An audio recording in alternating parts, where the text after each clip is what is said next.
अपना 2 दिन पहले एक वीडियो दिखाया था आपको, जहां पर संत रामपाल जी महाराज की ये उन्होंने आलोचना की थी। लेकिन इनका फिर एक दूसरा वीडियो पार्ट पकड़ा गया है जहां पे वो बहुत कुछ कह रहे हैं। उसी के सिलसिले में हम पार्ट 2 लेके आए हैं। नमस्कार साथियों, एक बार फिर से आपका स्वागत है भगत जी प्रोडक्शन में, और मैं हूं आशीष कुमार। जिसमें इन्होंने कहा है कि जो संत रामपाल जी महाराज हैं उनको हिंदी पढ़ना नहीं आता है, ठीक से संस्कृत का उच्चारण करना नहीं आता है और संत बन गए। बताइए, ये इनके विचार हैं, हम आपको सुनवाते हैं। देखिए किस तरीके से ये रामपाल जी महाराज के बारे में बोल रहे हैं। देखिए, हमारे विद्वान होना पर्याप्त नहीं है, बल्कि उच्च कोटि का योगी होना भी आवश्यक है। और ये दोनों गुण जब दयानंद ने अपने अंदर धारण किए, तब करके वेद का भाष्य किया। आप लोग क्या जानो वेद का भाष्य कैसे होता है? वेद का भाष्य करने के लिए विद्वान बनना पड़ता है, तप करना पड़ता है, तपाना पड़ता है अपने जीवन को, अपनी आत्मा को, तब जाकर के मनुष्य के अंदर योग्यता आती है। आपके जैसे लोग जो हिंदी पढ़ना नहीं जानते ठीक से, और वो लोग संस्कृत का अर्थ करने बैठ गए, और वो भी वैदिक संस्कृत का। हैरत की बात है, लज्जा नहीं आती आप लोगों को दयानंद के ऊपर आरोप लगाते हुए? दोस्तों, ये थे इनके विचार जो रविंद्र आर्य हैं। इन्होंने संत रामपाल जी महाराज के ऊपर काफी की है, जो आपको दिखाई दे रही है। इनके कितने अच्छे विचार हैं, लेकिन हम आपको वो सच्चाई दिखाएंगे। संत रामपाल जी महाराज पूरे देश के अंदर सन 1997 से अपने ज्ञान का प्रचार कर रहे हैं, और भारत सरकार के यहाँ उन्होंने नौकरी की है इंजीनियर की। क्या उनको हिंदी पढ़ना नहीं आती होगी? और वेदों का उन्होंने उच्चारण करके लोगों को बताया है, क्या उनको संस्कृत नहीं आती होगी? आप ही देखिए, हम आपको वो भी दिखाएंगे कि संत रामपाल जी महाराज को हिंदी या संस्कृत या उसका उच्चारण करना नहीं आता है। ये आप लोग अपने बुद्धि विवेक से देखिए कि कौन सच है कौन झूठ है। हमारा तो काम यही है कि कौन सच और कौन झूठ। हम दूध का दूध और पानी का पानी क्लियर करके आपको दिखाते हैं। हमारा इस वीडियो को पूरा वॉच करें, आगे तक हम आपको पूरा दिखाते हैं। रविंद्र जी, मैं तो आपसे स्पेशल कहेंगे कि संत रामपाल जी महाराज ये किताब पढ़ रहे हैं, और किताब ये आपकी पुस्तक पढ़ेंगे, हम आपको भी दिखाएंगे। और बड़ा ध्यान से देखिए, बड़ी गौर से देखिए, क्या ये हिंदी पढ़ पा रहे हैं नहीं पढ़ पा रहे हैं, और किस तरीके से पढ़ पा रहे हैं। आप देखिए, हम आपकी पुस्तक में ही दिखाते हैं कि संत रामपाल जी महाराज हिंदी कैसे पढ़ते हैं। देखो स्वामी जी का डठोरा, क्या बात कही। अब इस अतिथि में देख कर मारे जैसे कि तो जो ना छाती धड़कन लाग जा, बड़े महापुरुष भाई तुम्हारे भगवान से मिले बैठे हैं। अब देखो, महर्षि दानंद सरस्वती। अब यहाँ आगे देखिएगा समोल्लास नंबर 4 में। ओहो, ये देखना, ये कहाँ से प्रकाशित है? पहले सत्यार प्रकाश देखिएगा। अथ सत्या, ये वही सत्यार प्रकाश है। आगे देखो ये कहाँ से प्रकाशित है। प्रकाशक है वैदिक यति मंडल, दानंद मठ, दीनानगर, पंजाब से। अब ये है चतुर्थ समोल्लास, चौथा समोल्लास। थोड़ा सा बता दूं, गणा नहीं। पहले तो स्वामी जी कहते हैं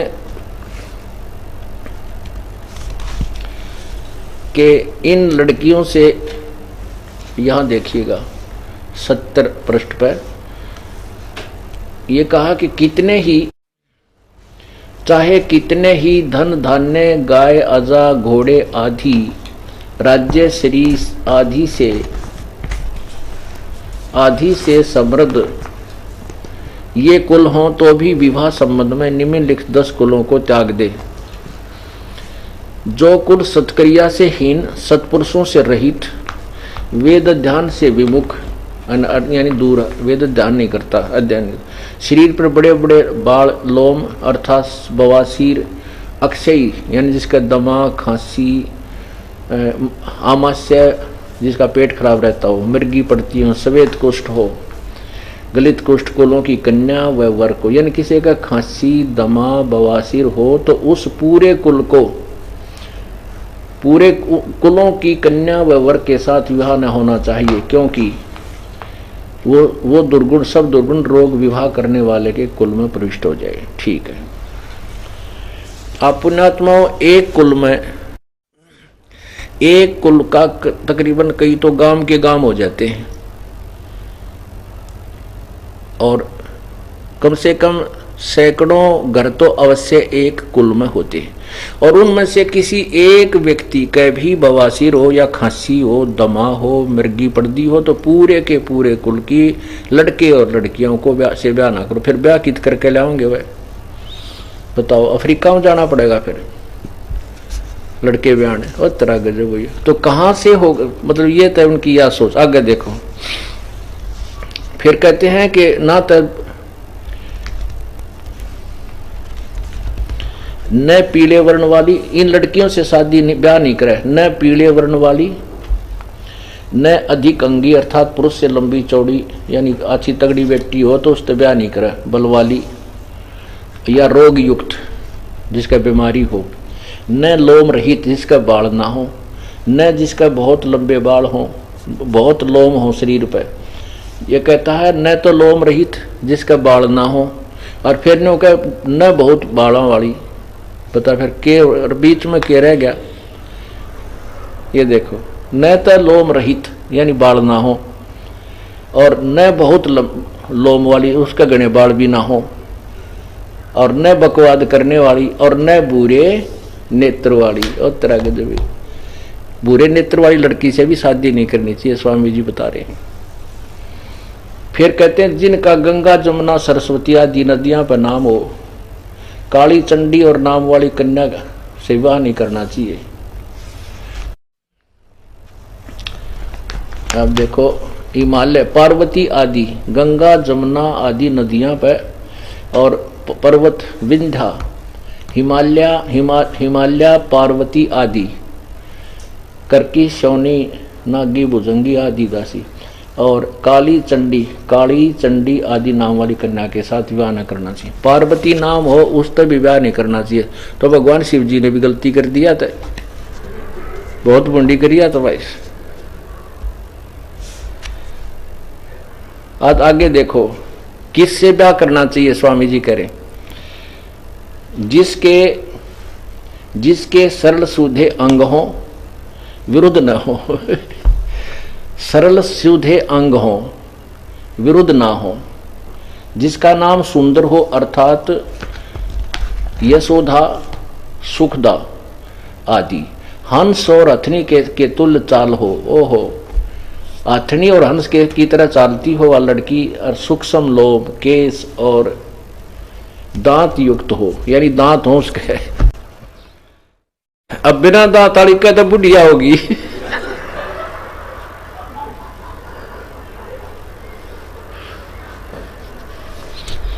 अरे या 5-6 महीने की लड़की बताऊं तो तरह के जो ये भी कोई सुजेशन देने की बात थी भाई, जिसका दांत ना हो, यानी दांत युक्त हो, दांताड़ी के लिए ब्याह करे, बिना दांताड़ी से नहीं करे वो तेरा गजब होगा। अब बिना दांताड़ी तो अंडरस्टूड है, कहते छोटी बेटी होगी, कह कति बुढ़िया होगी। अब देखो, ये चतुर्थ समोल्लास है,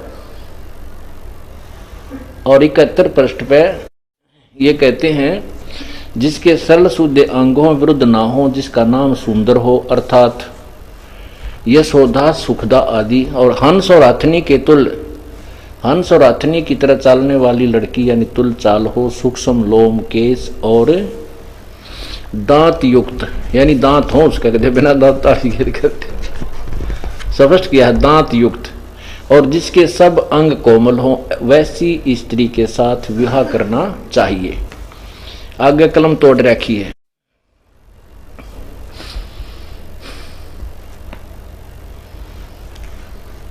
विवाह का समय और प्रकार कौन सा अच्छा? स्वामी जी से प्रश्न किया, उत्तर देते हैं 16वें वर्ष से लेकर और 24 वर्ष तक कन्या, और 25वें वर्ष से लेकर 48 वर्ष तक पुरुष का विवाह उत्तम समय। आगे डिफाइंड किया है बिल्कुल, देखना कितने अच्छे ढंग से। इसमें 16 और 25 में विवाह तो निकृष्ट है, अर्थात 16 वर्ष की कन्या और 25 वर्ष का व्यक्ति, ये तो है घटिया, निकृष्ट, ये जोड़ाता है। और 18-20 की स्त्री और 30, 35 व 40 वर्ष के पुरुष का मध्यम यानी काम चलाऊ जोड़ा है। आगे लिखा 24 वर्ष की स्त्री और 48 पुरुष के पुरुष का विवाह उत्तम है। जय हो महर्षि दयानंद की। अब बताओ, जब भांग पी का ना लिखा तो यो सत्यार्थ प्रकाश, क्या इंसान होश में ये बातें लिख सकता? 24 वर्ष की लड़की 48 वर्ष के बूढ़े थे और उसका ब्याह करना चाहिए, ये उत्तम समय है। और आगे कति नाश पीट रखा है, मैं इसमें गणा नहीं दिखाना चाहता क्योंकि और भी बहुत ज्ञान प्रसार करना है। अब परमात्मा यही कहते हैं कि इन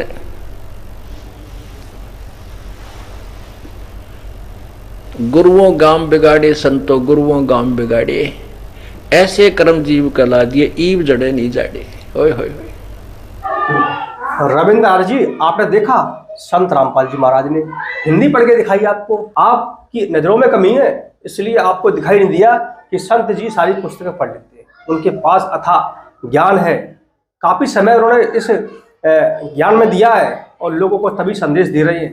उनके पास आध्यात्मिक ज्ञान है, तभी लोगों को उनके साथ लोग आ रहे हैं और जुड़ते चले जा रहे हैं। देखते रहे हमारे साथ में इस प्रकार की वीडियो, और कल फिर हम नए वीडियो के साथ में आपको फिर मिलेंगे। अगर आपको हमारा वीडियो अच्छा लगा हो तो उसको शेयर ज़्यादा से ज़्यादा करें, लोगों के पास वीडियो की सच्चाई पहुँचे और लोग इससे जुड़ते रहें, और कमेंट भी करें और लाइक भी करें, जिससे हमारा उत्साह बढ़ता रहे। रविंद्र आर जी हैं, इनके पास जरूर पहुँचाएँ, जिसलिए इनको मालूम पड़ सके कि हाँ, संत रामपाल जी हमारा हिंदी पढ़ लेते हैं और संस्कृत भी पढ़ लेते हैं। और जब तक आप शेयर नहीं करोगे तब तक लोगों को मालूम नहीं पड़ेगा कि वाकई में ये जो सच है या झूठ है। देखते रहे भगत प्रोडक्शन को, फिर मिलते कल, तब के लिए धन्यवाद। दोस्तों, अगर आपको संत रामपाल जी महाराज की पुस्तक घर मंगवानी हो या जीने की राह पुस्तक, आप इसको ऑनलाइन फ्री ऑर्डर करके अपने घर मंगा सकते हैं। आप ऑनलाइन फेसबुक पर जाएँ और वहाँ सर्च करें ज्ञान गंगा पुस्तक, तो ये पुस्तक आपके घर विदाउट पैसे की, फ्री ऑफ कॉस्ट आपके घर तक पहुँचेगी और आप मंगाएं, आप उसको पढ़ें। और संत रामपाल जी महाराज का यूट्यूब चैनल है, उसको आप सब्सक्राइब करें और आगे आप इसके वीडियो देखते रहें। धन्यवाद। कल नए वीडियो के साथ में आपके साथ फिर मिलेंगे, तब तक के लिए हम विदा लेते हैं। मिलते हैं कल नए वीडियो में। धन्यवाद।